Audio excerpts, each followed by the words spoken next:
আসসালামু আলাইকুম। আমন্ত্রণ জানাচ্ছি আমার আজকের এপিসোডটি দেখার জন্য। জাম্বুরা এই ফলটি আমরা সবাই খেতে কম বেশি পছন্দ করি, যেহেতু টক আর মিষ্টি ফলটা, এজন্য। তো এই জাম্বুরাকে যদি আরেকটু মজাদার করা যায় তাহলে কিন্তু খেতে আরও বেশি ভালো লাগবে। তো আমার আজকের রেসিপি জাম্বুরা মাখা, আশা করছি ভালো লাগবে। আর আশা করছি কাছে দূরে সবাই অনেক বেশি ভালো আছেন। শুরু করছি আমার আজকের রেসিপি। একটা জাম্বুরা নিয়ে নিয়েছি। এখন এটাকে কেটে নেব। মাথার দিকটা এবং নিচের দিকটা প্রথমে কেটে নিয়ে ছুরিটা ভালোভাবে ধার করে নিতে হবে। তারপরে যে চামড়াটা থাকে, স্কিনটা থাকে, সেটা এভাবে মোটা ধরনের থাকে, তো এভাবে পার্ট পার্ট করে কেটে নিতে হবে প্রথমে। তারপরে স্কিনটা হাত দিয়ে টান দিয়ে খুলে ফেলতে হবে। তো এখন কিন্তু ঘরে ঘরেই দেখা যাচ্ছে জ্বর হচ্ছে, কাশি হচ্ছে। এই সময় ভিটামিন সি জাতীয় খাবার যদি খাওয়া হয়, টক ফল খাওয়া হয়, তাহলে মুখের মজাটা চলে আসে। যেহেতু জ্বর ঠান্ডা লাগলে মুখে মজা থাকে না, কোনো কিছু খেতে ইচ্ছা করে না, এরকম টক ফল খেলে ভালো লাগে। আর জাম্বুরাটা যদি এভাবে করে মেখে নেওয়া যায় তাহলে খেতে বেশি মজাদার হয়। তো আমার রেসিপিটি যদি ভালো লাগে তাহলে একটা লাইক দিয়ে দিবেন, প্রয়োজনে কমেন্ট করবেন আর শেয়ার করে নিতে পারেন ফ্রেন্ডস অ্যান্ড ফ্যামিলির সাথে। তো এভাবে দেখেই বুঝে নিতে হবে আমি কিভাবে এই জাম্বুরাটা খুলে নিচ্ছি।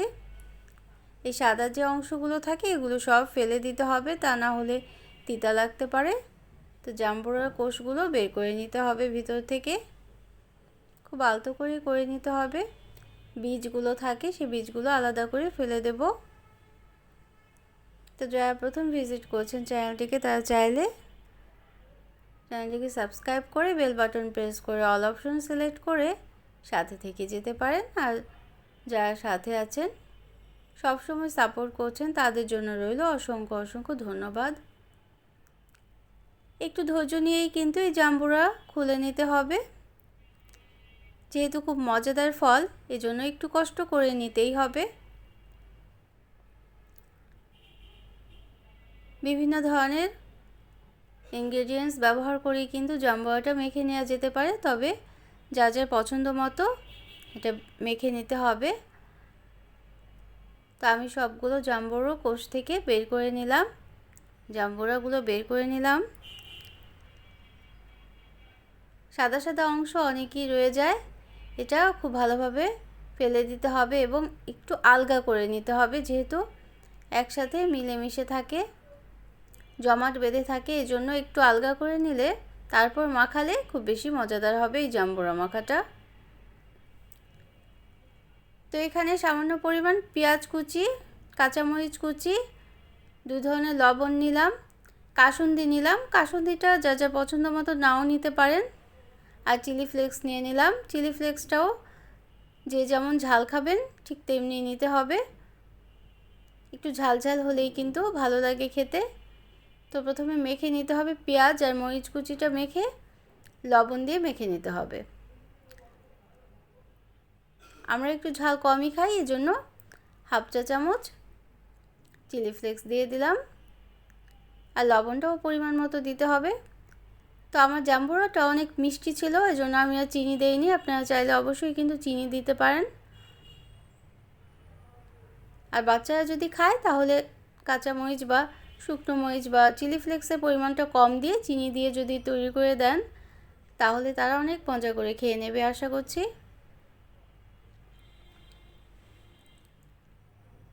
কাসুন্দিটা দিলেও ভালো লাগে। ঠান্ডা লাগলে অনেক সময় দেখা যায় যে নাক বন্ধ হয়ে থাকে, তখন কিন্তু এই কাসুন্দি দিয়ে যদি জাম্বুরাটা মেখে খাওয়া হয় তাহলে অনেকটাই আরাম পাওয়া যায়। তো আমার আজকের রেসিপিটি কেমন লাগলো, খুব ছোট্ট, অবশ্যই কমেন্ট করে জানাবেন। নিত্য নতুন এরকম আরও রেসিপি পাওয়ার জন্য চ্যানেলটা সাবস্ক্রাইব করে সাথে থেকে যেতে পারেন। তারপর উপরে আমি ধনেপাতা কুচিও ছড়িয়ে দিয়েছিলাম। খুব আলতো করেই কিন্তু মেখে নিতে হবে, তা না হলে রসটা বের হয়ে গেলে ভালো লাগবে না। আপনারা চাইলে কিন্তু লেবুর রসও দিতে পারেন। তো আমি পরিবেশন করে নিচ্ছি। Thanks for watching. আল্লাহ হাফেজ।